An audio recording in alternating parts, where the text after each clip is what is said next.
de su planta en Minas, en el departamento de La Valleja, y concentrar la producción de bebidas en Montevideo. La empresa argumentó una situación de mercado insostenible debido a la creciente importación de latas de bajo costo, con valores imposibles de igualar, según dijo, los altos costos de producción en comparación con otros países de la región y la presión fiscal. En su comunicado, la Cámara de Industrias descuenta que Fábricas Nacionales de Cerveza hará esfuerzos para mantener los puestos de trabajo, pero también señala la dificultad que significa lograr el objetivo total. Luego de reunirse con la empresa, el Ministerio de Trabajo se comunicó con los empleados y se acordó la instalación de las 2 mesas de diálogo. Para negociar hay tiempo hasta el 1 de julio, fecha fijada por Fábrica Nacional de Cervezas para el cierre de su planta en Minas. Hoy los 150 trabajadores están en seguro de paro. Primero hay voluntad de las partes. Primera cosa es muy importante. No me quiero adelantar en los posibles puntos de acuerdo hasta que no se formalicen las mesas. ¿O de alguna manera se avanzó en intentar revertir el cierre de la planta de Minas? Tenemos 2 meses para trabajar. Está lo que queda de mayo y todo junio, 1 mes y 15 días para tratar de avanzar, y si avanzamos y llegamos a acuerdos, el cierre capaz no se da. Las autoridades esperan instalar las mesas antes del viernes para evitar así que ese día comience la huelga que definió el sindicato por tiempo indeterminado. En la mesa que analizará la situación general de la industria y los problemas de competitividad, el gobierno apunta a la posibilidad de reducir algunos costos, pero no a poner obstáculos a las importaciones. El tema de la importación es una cuestión de oportunidad de los importadores que traen al país aquellas cosas que les sirven y que son competitivas en precios. Eso nosotros no podemos incidir en esa situación. Lo que sí nos comprometimos es a buscar algunas otras alternativas, algunos costos extras que ellos tienen y que de alguna manera les genera pérdida de competitividad, sobre todo en los envases retornables, que es el que más les interesa, digamos, y es en el cual podemos encontrar, o por lo menos comenzar a sentarnos a dialogar sobre alguna solución.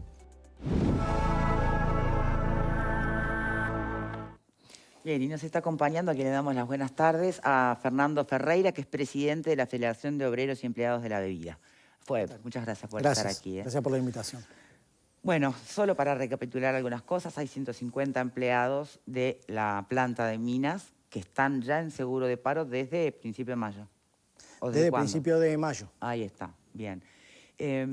¿Ustedes veían venir esta decisión de cierre de planta? ¿Hace cuánto que lo manejan, que son conscientes? No, nosotros podíamos esperar algún mes más de seguro de paro.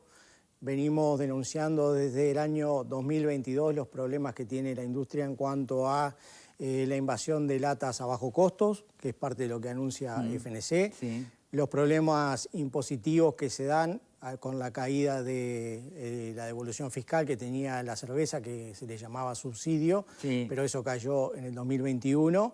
Y bueno, todo ese tipo de situaciones que evidentemente estaba enfrentando, digamos, la industria, que no es solo... ¿Le asistiría razón en parte a lo que plantea FNC? Sí, nosotros hemos estado en el ámbito parlamentario, Ministerio de Trabajo, Intendencia de La Valleja, y hemos venido denunciando que esta situación ha desplazado la mano de obra nacional. ¿En qué sentido? Que cuando el consumo se deriva a lo que es la importación, o a la cerveza importada en este caso, producto del bajo costo, dólar bajo, facilita la importación, un poco lo que decía el subsecretario, obviamente se desplaza el consumo de lo nacional por lo importado. Sí. O sea, en ese sentido, lo que hoy argumenta FNC es un exceso de stock, que también es cierto, que no lo vamos a negar, pero lo que nosotros decimos es que hasta el año pasado ambas plantas convivían en la misma situación. Nosotros el año pasado trabajamos todo el año con normalidad, Minas también, y el problema no es ahora del 2024, es algo que viene de mucho tiempo atrás. Entonces, por lo tanto, no entendemos por qué la decisión de la empresa hoy de dejar de producir en la planta Minas, afectando a 150 compañeros, 150 familias, y por elevación le pega a todo lo que es, digamos, el trabajo en directo, ¿no? Proveedores de fábrica, más lo que es el comercio del departamento, ¿no? Uno piensa los 150 compañeros que viven, gastan, consumen en la ciudad de Minas, que además el interior es distinto a Montevideo, donde estamos acostumbrados a las grandes superficies, es más de cercanía, con el almacén, con el boliche y demás. Bueno, esto va a traer unos efectos tremendos en lo que es la economía departamental. Porque además, independientemente de la situación salarial de los compañeros, también Minas o la ciudad de Minas, el departamento de La Valleja en su conjunto, es uno de los departamentos con mayor nivel de desocupación del país y bueno, estos compañeros van a quedar, digamos, sin su fuente de ingreso. Hay un tema que no es fácil la asimilación, ¿no? Porque no es el trabajo es específico, no es fácil la asimilación de estos empleados, incluso ni siquiera a la planta de Montevideo. Tengo entendido que está bastante colmada la cantidad de gente. Sí, efectivamente. Cuando hablamos de 150 compañeros, también a veces no todo el mundo tiene por qué conocer cuál es la dinámica de funcionamiento de una fábrica. Una línea de producción de cerveza de llenado son 10 personas en Montevideo. Y los satélites que son fabricación, fermentación, administrativos y demás, pueden llegar a tener 20, 30 personas más. Estamos hablando que podríamos incorporar 40 compañeros de los 150, en caso de que el cierre se mantenga y que haya que hacer una distribución de personal. Entonces los otros 110... bueno, ¿cuál es la solución que se tiene? Por eso es lo que nosotros estamos planteando, que se deje sin efecto el cierre de la planta de Minas. Bien. Claro, es difícil. Y además es complicado, porque imagínate unas elecciones sin bebidas en las góndolas. O sea, tienen ustedes, la carita, tienen ustedes un arma interesante en este momento, ¿no? Además, el día de elecciones no se puede ¿pero vos te tomar. pensás que fabrican de cerveza es solo ir con alcohol? No, justamente, ese se las en la manga. Ahora, usted lo sabe, Ferreira, ahora, y hay historia, ¿no? Sí. En huelgas de la bebida también. El tema es, si a conciencia de lo que usted entiende son situaciones casi que estructurales de nuestro país, que remiten a los costos de producción, ¿no? Bueno, y además a cómo funciona el modelo y el sistema. Hay importación que libre, entonces tampoco vamos a volvernos y cerrar fronteras. O sea, ¿qué tanto se le puede tirar de la piola a la empresa cuando los números dejaron de darle? Bien, nosotros... ¿Visualiza alguna medida alternativa que no sea que quede abierta porque sí y a cualquier precio? Porque tampoco es razonable, ¿no? No, obvio, nosotros tenemos un viejo dicho que decía un viejo dirigente sindical, no existen sindicatos con fábricas cerradas, ¿no? Creo que eso es un poco el leitmotiv de la situación.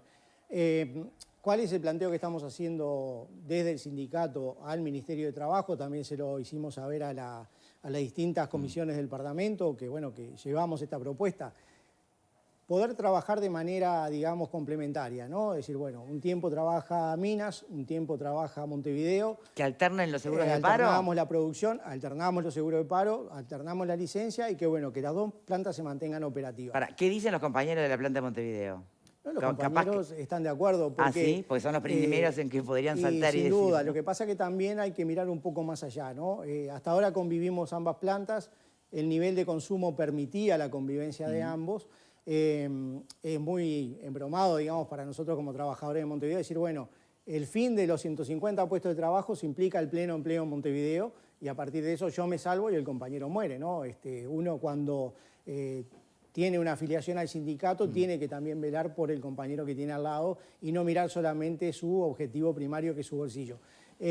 Nosotros entendemos que eso es viable y también pensamos que esto es coyuntural, digamos, ¿no? La situación de la industria. ¿Por el dólar, por ejemplo? Por el tema del dólar, por el tema de la importación, o sea, la importación es saludable y tentadora con este precio de dólar. Con otro precio de dólar, yo no sé si es tan saludable y tentadora como, digamos, como es en el momento actual. Sí. Entonces uno puede decir, bueno, cambia el consumo. Perdón, sí. Hay otros asuntitos, ¿no? Que, por ejemplo, pueden hacerle más barato al fabricante fabricar en otro país y después vendernos. Sí. Y ahí no pasa tanto por el dólar. Entre otros elementos que están sobre la mesa, tiene que ver con cierta rigidez laboral, así lo plantean. Y eso interpela al sindicato. Eso, ¿no? tiene varios puntos de vista, ¿no? Lo que nosotros venimos manifestando como sindicato, la fusión de Ambev hizo que la planta Minas y la planta Montevideo sean propiedad de un mismo grupo. Sí. Eliminó la planta norteña en Paysandú en el año 2003. Hasta ahora lo que seguimos funcionando, o seguíamos funcionando hasta el momento, era Montevideo y Minas. Desde el 2002 hacia adelante seguimos funcionando ambas en el mismo tiempo, con el mismo tiempo de producción, con las licencias y demás. O sea, el costo operativo no es nuevo, no es algo que esté instalado ahora y que haya cambiado la ecuación económica. Por lo tanto, hoy creo que lo que tenemos sobre la mesa es una situación, digamos, de oportunidad de la empresa, decir, bueno, hasta acá llegamos en esto, qué tipo de acción toma el gobierno que defienda la industria nacional, y no solo en el caso de lo que es la bebida, sino a nivel global, y que nos permita a nosotros salvar algunas ecuaciones de costo productivo que no están tan vinculadas al salario, porque yo le comentaba a algún cronista en la mañana que la incidencia de nuestro salario en el producto final será un 10% como mucho, y bueno, si nosotros bajáramos nuestro salario a la mitad, quiere decir que apenas afectaríamos un 5% del costo final. Entonces tampoco es la ecuación salarial. Porque leí por ahí que son de los que tienen los sueldos más altos, ¿puede ser?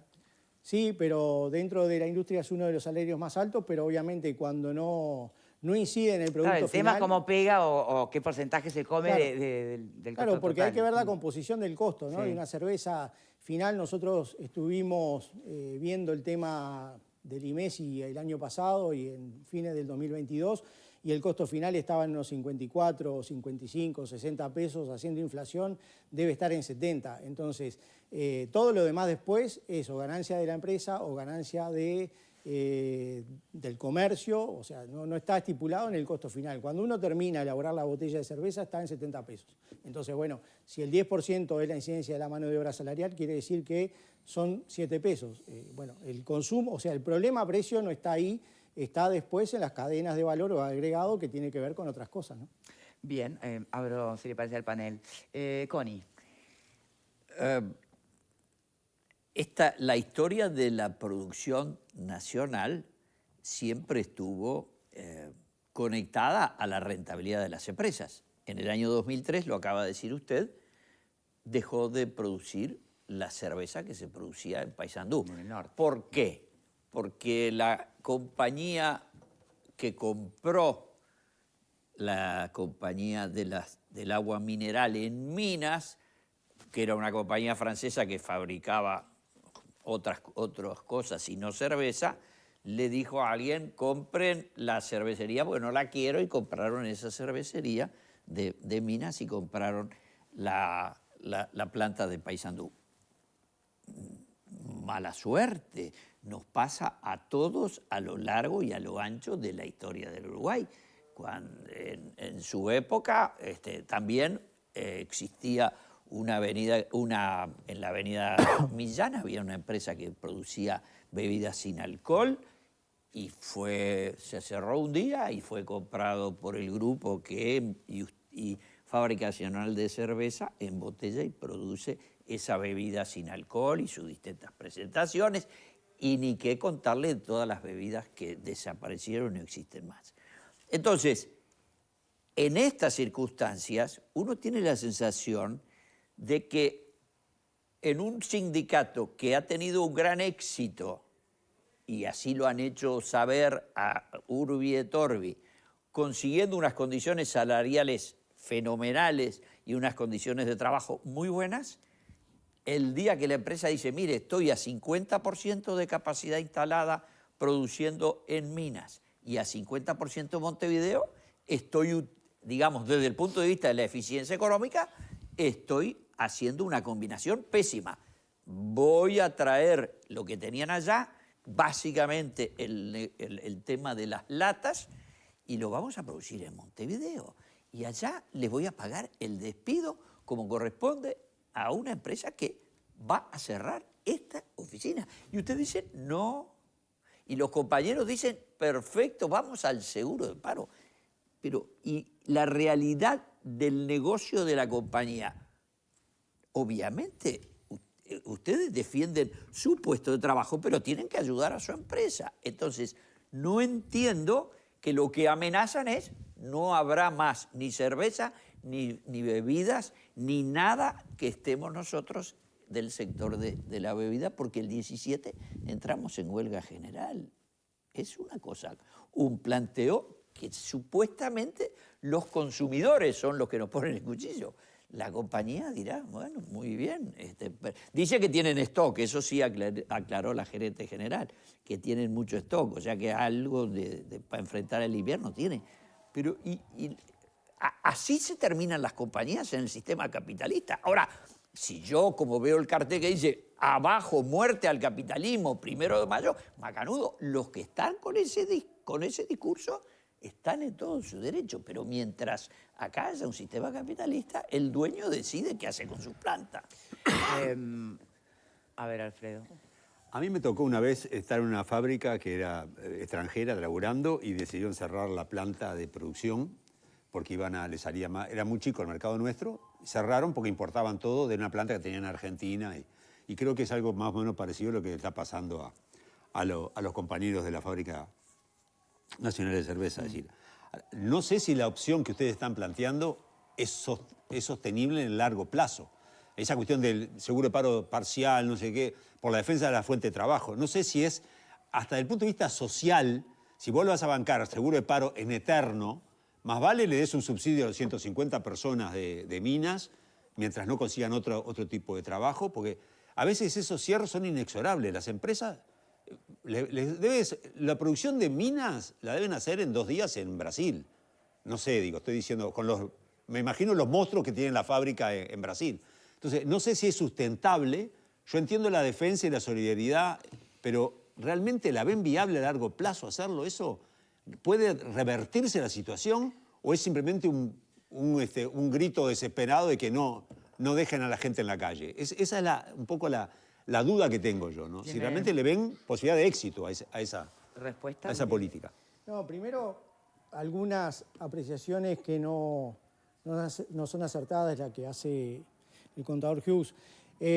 Ambev compró la cervecería en Uruguay producto de la primera compra en Argentina del Grupo Quilmes.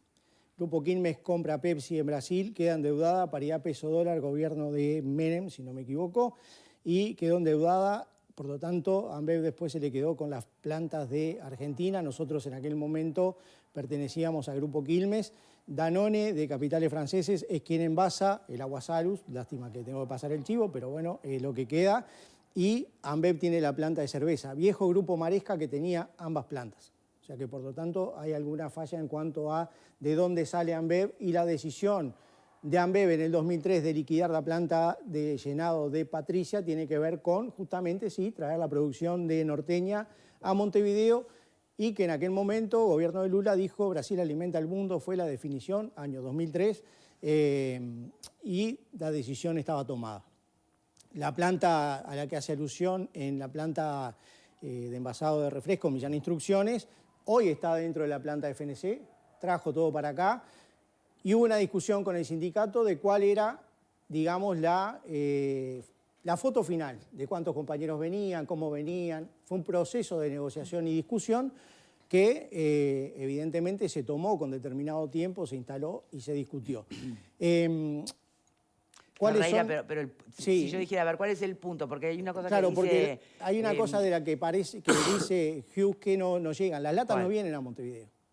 Que ahí es uno de los problemas que estamos teniendo. O sea, la línea de latas nueva que se instrumentó el año pasado en Planta Minas no está viniendo a Montevideo. Se trae la producción de vidrio nada más. O sea que la línea de lata va a quedar viniendo del extranjero. Que es un poco... Porque no podía competir con las importadas. No, ahí tenemos algún tipo de diferencia, porque los costos productivos quizás están un poco más cercanos, no tan a la mitad de precio. No es mitad de precio el costo de producción Brasil-Argentina, que era un poco lo que decía el panelista, está un poco por debajo de la mitad de precio, ¿no? $0,63 Argentina-Brasil, aproximadamente $1 Uruguay, o sea que hay chances, digamos, de acercar esas cosas. Es más, todo este tiempo que ambas plantas estaban produciendo, había una diferencia de precio no tan grande como la que tuvo Argentina, producto de la situación antes del gobierno de Milei, que eso se terminó y ya no existe.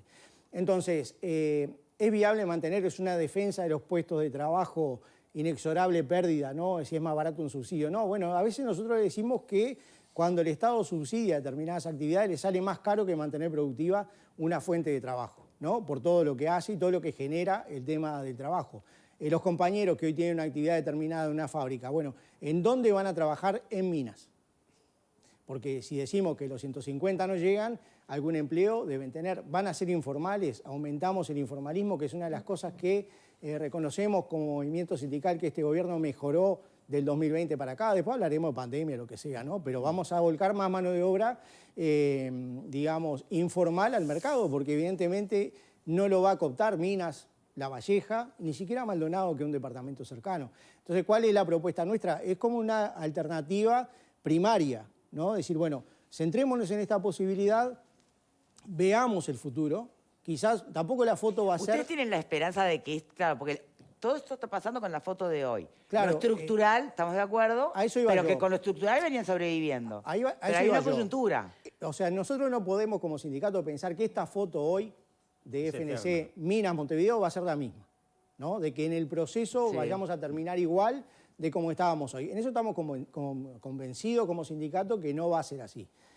Sí tenemos en un primer escenario decir, bueno, ¿cómo contemplamos esto? Obviamente no vamos a estar 5 o 6 años yendo al seguro de paro, ¿no? Porque también es un desgaste. ¿Usted entiende que también es absolutamente ¿no? legítimo en este sistema, tal como está planteado, que el dueño de una empresa decida cerrar? No, eso está claro. Y también en este como país es legítimo el reclamo legal, del sindicato, pero el despido es legal. Cumpliendo con todo lo que tiene que cumplir. Es más, una de las cosas que estuvimos hablando con el Ministerio de Trabajo antes de que anunciara las mesas de diálogo, bueno, el Ministerio decía, una cosa es la situación FANACIF o FNC y otra cosa pedido ya. ¿Por qué? Bueno, porque hubo que salir a pelear los despidos que no estaban ni siquiera para pagar a la gente. Claro. Entonces, obvio, es un escenario distinto, no tiene que ver. Está la libertad del empleador, también nosotros como trabajadores debemos defender los puestos de trabajo y además nos tenemos que poner en la piel de aquellos compañeros que pierden su fuente de ingreso en un departamento como La Valleja, compañeros que tienen muchos años de fábrica y yo en esto doy fe que durante mucho tiempo la bebida ha tenido un montón de procesos de discusión, de reestructura y demás. A modo de ejemplo, cuando yo ingresé en FNC éramos 1.600. Hoy somos 500 y tenemos 3 fábricas adentro. O sea, no es que no nos hayamos adoptado los cambios. Sí tenemos un problema con los cambios bruscos donde no sabemos qué hacer con estos 150 compañeros. Bien. Si la planta, termino con esto. Si FNC nos plantea, bueno, el modo de actividad va a ser tal y podemos discutir cómo es el modo, es una cosa. Ahora, el cierre de la planta, que está bien, podrá ser inevitable o no, va a obligar al sindicato a que patalee y diga que no está de acuerdo. ¿Hasta cuándo? Y hasta que se pueda. Yo creo que el ministro abría la puerta en ese sentido y justamente señalaba la buena voluntad de las partes y la esperanza de llegar a posibles entendimientos. Y le quería preguntar cuáles eran, bueno, primero en qué momento de la conversación estaban y cuáles serían esos puntos de entendimiento que yo creo que al final del día es lo que las partes quieren y obviamente el ministerio también. Bien, ayer nos comunicó el Ministerio de Trabajo que instalaba 2 mesas de diálogo, tal cual lo que dice el informe. Hoy están en punto cero, o sea, no tienen contenido las mesas, no sabemos, digamos, cuál va a ser. ¿Quiénes van a ser los interlocutores? Y los interlocutores, bueno, obviamente entendemos que las autoridades del Ministerio, por la gravedad del asunto, la gerencia de FNC y, bueno, y el sindicato en este caso, para la mesa laboral, no así para la mesa industrial, porque ahí nosotros no tenemos injerencia. O sea, es algo que debe discutir el gobierno con la empresa para ver qué tipo de ayuda, en caso que la pueda dar, está al alcance del gobierno y es aceptada por FNC. En la mesa laboral sí, nosotros vamos a estar presentes, todavía no tenemos una fecha de una primera convocatoria y tampoco tenemos el temario, digamos, como para ir haciendo un poco de muela o de discusión de cuál va a ser el punto final.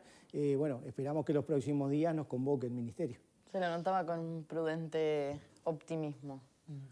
Es que cada vez que hay una puerta de diálogo somos optimistas, o sea, nosotros... No, al ministro. Al ministro. Y nosotros también, y también, porque, a ver, lo peor que nos puede pasar como sindicato es decir, nos metemos para adentro en una huelga por tiempo indeterminado y que explote todo. Creo que no es la lógica. No ha sido la tradición del Sindicato de la Bebida. El Sindicato de la Bebida ha discutido, negociado, intercambiado y hemos llegado a acuerdos, a veces con más o menos movilización. Entendemos que en este ámbito es fundamental que el Poder Ejecutivo, en este caso el Ministerio de Trabajo, convoque a las partes y busquemos una solución para todos. Somos optimistas porque el diálogo se abre. Bueno, después, ¿qué trae el diálogo en cuanto a la negociación? Será parte de la mesa y, bueno, será parte de lo que se vaya debatiendo allí. Voy a tirar un mensaje. No, perdón, ¿quién nos preguntó acá? Diego. Sí, en realidad más que una pregunta es un comentario, porque acá hay un telón de fondo que también lo marca la Cámara de Industria, que son los problemas de competitividad que tiene Uruguay. La competitividad tiene muchos factores, ¿no? Que tiene que ver con la productividad, con la inversión, con el conocimiento que tienen los trabajadores, pero también con el tipo de cambio. Y ojo porque Uruguay, por las razones que sea, no lo vamos a discernir ahora, viene bajando el tipo de cambio real. Es decir, en términos generales nos cuesta más barato a los uruguayos comprar las cosas afuera que producirlas acá. Y eso es un grave problema para la industria nacional. Hace poquitos días también cerró a una empresa de la industria láctea en Nueva Helvecia. Es decir, acá hay un asunto... La quinta versión, el quinto dueño de una empresa que hace 30 años puede que haber está fundiéndose sistemáticamente. Puede haber factores coyunturales. Gloria fue el último. Yo recuerdo la misma lactería. ¿El contrabando importa? No, yo creo que acá no mueve la aguja. En esto no mueve la aguja. Acá lo que hay es una inundación, digamos, de cervezas producidas y envasadas en el exterior que se están vendiendo acá. También por ahí hay ciertos cambios en la preferencia de los consumidores que quizás buscan alguna otra novedad y sobre esa base. Pero el telón de fondo es una ecuación económica. Y entonces ahí donde a mí me preocupa escuchar a un jerarca, que lo escuchamos en el informe de Telemundo, diciendo nosotros no tenemos nada para hacer. Quizás están atados de mano en algunas cuestiones macroeconómicas que no las podés, no tenés el tablero de mando para tocarlas, pero que me digan no tenemos nada para hacer. Bueno, si nos rendimos en la pelea por la competitividad, estamos fritos. No, el tema de contrabando... yo creo que hoy hay un contrabando interno que es el free shop, en los lugares de frontera donde está permitido la venta al público en general, ¿no? Producto de la situación que se haya dado, hoy el free shop en algunas localidades limítrofes permite la compra y bueno, y eso también uno compra determinados productos más baratos que lo entrega la propia empresa que lo fabrica. Pero si cerramos el free shop tenemos otra gente desempleada. Digo, yo no estoy pidiendo eso, digo cuál es la influencia del contrabando hoy. Sí. Creo que centralmente el problema hoy es la importación de lata, 20% del mercado nacional. ¿Y realmente le parece que el gobierno, que el Ejecutivo tendría que incidir ahí? Yo creo que sí, porque no es limitando, no sé si es limitando la importación o determinado gravamen impositivo que... Está bien, uno dice que aranceles ¿no sería cambiarle las reglas del juego? ¿Qué parte de Mercosur? A ver, creo que la protección de la industria nacional está a todos los niveles. Brasil, Argentina son proteccionistas, es mentira que no lo son. Sí, pero no pueden aplicar arancel al Mercosur. No, pero sí se puede hacer devoluciones fiscales. Entonces, que esa es la trampa que hace Argentina o que hace Brasil. Que no son honestos ni muy leales pero bueno, y no son bien calificados internacionalmente. Ahora, por eso ellos tienen 1.800 de riesgo país y nosotros tenemos 85. Brasil no tiene 1.800 de riesgo país y sin embargo Brasil aplica políticas de proteccionismo. 260, el triple que nosotros. A ver, ¿qué es lo importante? ¿La protección a la industria nacional, el trabajo de los uruguayos o determinadas actitudes de los organismos internacionales? Yo creo que acá nosotros debemos defender la industria nacional, independientemente de quién sea los dueños, porque es una falsa discusión si el dueño es nacional o extranjero. La mayor parte de la industria nacional está vinculada o a monopolios internacionales o a multinacionales y sobre todo en la industria de la alimentación. Hay muy pocas industrias que son nacionales y bueno, lo que sí tenemos que defender allí es la fuente de trabajo, que son los uruguayos que consumen acá, que viven acá, que son los que le dan valor agregado y los que tenemos la discusión de productividad. Nosotros hemos discutido productividad durante años. Tenemos un convenio que firmado. También es conteste de que el tema de la bebida fue un área subsidiada y ese fue un changüí que tuvo esa industria versus otras empresas y plantas y fábricas que han tenido que cerrar por no contar con subsidios. No, ahí hay digo, desde mi punto de vista, ¿no? No es subsidio, es devolución fiscal. Tiene que ver con el doble IMESI, se debe acordar Hughes, que acá toda bebida importada pagaba doble IMESI. Sí. Y en el 2008, producto del ingreso de Uruguay a la Organización Mundial del Comercio, eso cae. Y lo que se vio en aquel momento, con el gobierno de aquel momento, fue una devolución fiscal equivalente a, creo que eran 3 pesos por litro envasado en envase retornable de producción nacional. Era como una devolución fiscal que, bueno, que pegaba por dos lados, ¿no? El mantenimiento de la planta de vidrio que hoy no funciona, hay un problema de conseguir envase en Uruguay, hay un problema ambiental porque todo el vidrio que se descarta no tiene dónde ser procesado y bueno, y eso fue gradualmente bajando hasta el 2021 que desapareció. Entonces, era una devolución fiscal en contraparte de algo, no un subsidio, ¿no? Ahí creo que hay diferencias, no sé si etimológicas o de concepto. Demasiado de lo que semánticas, capaz, Y bueno, ¿no? lo que pasa es que también se llegó a comparar que se subsidiaba la cerveza y no la leche, ¿no? Por parte de algún legislador en algún momento. Entonces, manejar mal los conceptos hace que la gente tome cierta adversidad por algunas cosas que cuando se manejan mal, o sea, nace mal, termina mal. Devolución fiscal no es subsidiar una actividad, ¿no? Subsidio, desde mi punto de vista, es otra cosa. Bien. ¿Hay otro punto de vista? ¿Con vos tenés otro? No, le en el corresponde? en el tema de la devolución del doble INMESI fue un largo proceso. Tenía una inconsistencia.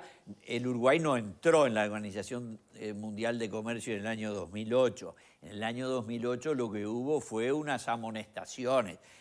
Recuerden que el Uruguay estuvo, es más, la Organización Mundial de Comercio en tiempos del gobierno primero del doctor Sanguinetti tuvo una ronda de negociación de la OMC que se llamó Ronda Uruguay. Lo que pasa es que en ese momento la Organización Mundial de Comercio se llamaba GATT, que quería decir, pero nada más, era una organización de Naciones Unidas dedicada al comercio y al transporte. Pero efectivamente, digamos, eso se quitó pacíficamente y la verdad es que además, cuando se sacan ejemplos como de la leche no paga impuesto específico interno, sí lo hacen las bebidas alcohólicas, sí lo hace la cerveza en menor medida, si además tributan sobre precios fictos, que es uno de los mecanismos que de alguna manera protegían a la industria nacional, porque el que tenía que importar, si una compañía le ofrecía desde el Brasil a 60 pesos, tenía que tributar sobre un ficto de 90 pesos, porque eso es lo que dice, es decir, el INMESI de las cervezas es sobre precios fictos, también lo es el de otras bebidas. Entonces se estaba agregando y se sigue agregando una protección gracias a la cual todas estas compañías han sobrevivido. Pero todo indica que lo que ha dicho la gerencia general es que ya no aguantan más y que tienen que cerrar. Hay un tema con el ficto, ¿no? Hoy debe andar cerca de los 100 pesos más o menos. 94. Por ahí anda. Esa es la tributación, la industria nacional tributa en base a ese ficto y el costo de producción final es otro, es más bajo. Entonces, como que es una de las cosas que ha planteado la empresa en su exposición de motivos, tiene que ver con eso. Pero el que produce más barato que la Fábrica Nacional de Cerveza igual tributa. Sí, igual sobre lo paga. 94. Lo que pasa es que los costos de Brasil o Argentina no se pueden comparar por varios motivos con Uruguay. Pero más allá de eso, la leche no paga, hay bebidas alcohólicas que no pagan INMESI, el vino no paga INMESI, por ejemplo. Pero porque lo dice, no importa, dice la ley original, eso se remonta hace 50 años. El tema es que la leche no lo paga. Yo lo que hablaba era la comparación que se hacía en algún momento en ese concepto de subsidio, que se subsidiaba la cerveza y no se subsidiaba la leche. No, está quiero claro, decir que le pongan es correcto la leche, lo de la Bien, devolución mucho menos, de ¿no? impuestos. ¿Tiene la esperanza de que pueda tener andamiaje la propuesta de las dos plantas trabajando alternadamente? ¿Qué le parece? Esa es la primera propuesta del sindicato. No queremos decir que sea esa o no ninguna. O ninguna. Nosotros tenemos disponibilidad de discusión. Pusimos esta encima de la mesa como un inicio del debate. Y bueno, después veremos si es eso u otra. Lo que nosotros sí o sí debemos garantizar que la mayor cantidad de compañeros en Planta Minas queden trabajando en Planta Minas. Después, si alguno tiene que venir a Montevideo, veremos la situación y bueno, iremos caminando. La amenaza es huelga indeterminada. Y bueno, no tenemos otro camino, ¿no? ¿Y eso cómo se traduce? Se traduce en que la planta Montevideo comienza el viernes. Hoy la planta no está elaborando cerveza porque venimos de la parada de mayo. Debería empezar el lunes que viene, por eso nosotros también. Hay que entender los procesos de la fábrica, ¿no? Porque la cerveza no es que abro y lleno, sino que tiene un proceso de fermentación, de fabricación y después de envasado. O sea que va a seguir habiendo stock. Entonces la idea nuestra es liberar todo ese stock de manera que, bueno, que la fábrica tenga necesidad de volver a la producción, de no alcanzar, digamos, un acuerdo o buscar determinadas alternativas en un tiempo. No solo será la fábrica, sino empezaremos con distribución, empezaremos en Montevideo y terminaremos después con el resto del país. O sea que yo entiendo la conciencia de sindicato de 150 compañeros. ¿La conciencia de pueblo y de país no tenemos? Digo que no es un bien de primera necesidad la cerveza, ¿no? Entonces, no, pero hay varias marcas que para se la pueden bebida, el agua consumir. embotellada, sí. Pero nosotros no envasamos agua. O sea, si tuviéramos agua... De sed no nos vamos a morir. No, de sed no. Si tuviéramos agua, deberíamos tener una responsabilidad como sindicato de abastecer agua. Bien. Pero está bueno que lo aclare. Pensando, por ejemplo, el año pasado, una crisis hídrica fenomenal, los compañeros de Salus, pongo un ejemplo, de Agua Salus, elevaron sus turnos, trabajaron en 6 días continuos, 2 descansos. Para abastecer más. Para abastecer el mercado por la necesidad que había, pero FNC no envasa agua. La vieja agua Vitel yo le iba a decir, porque yo trabajé para una agencia que le hacía pero no está mal la Vitel, ya no existe. Ferreira, muchísimas gracias por habernos acompañado. Veremos si ojalá lleguen efectivamente a algún punto de común acuerdo. Bueno, gracias a ustedes por la invitación y bueno, esperamos lo mismo que nos desean ustedes. Gracias. Hacemos una pausa y ya venimos.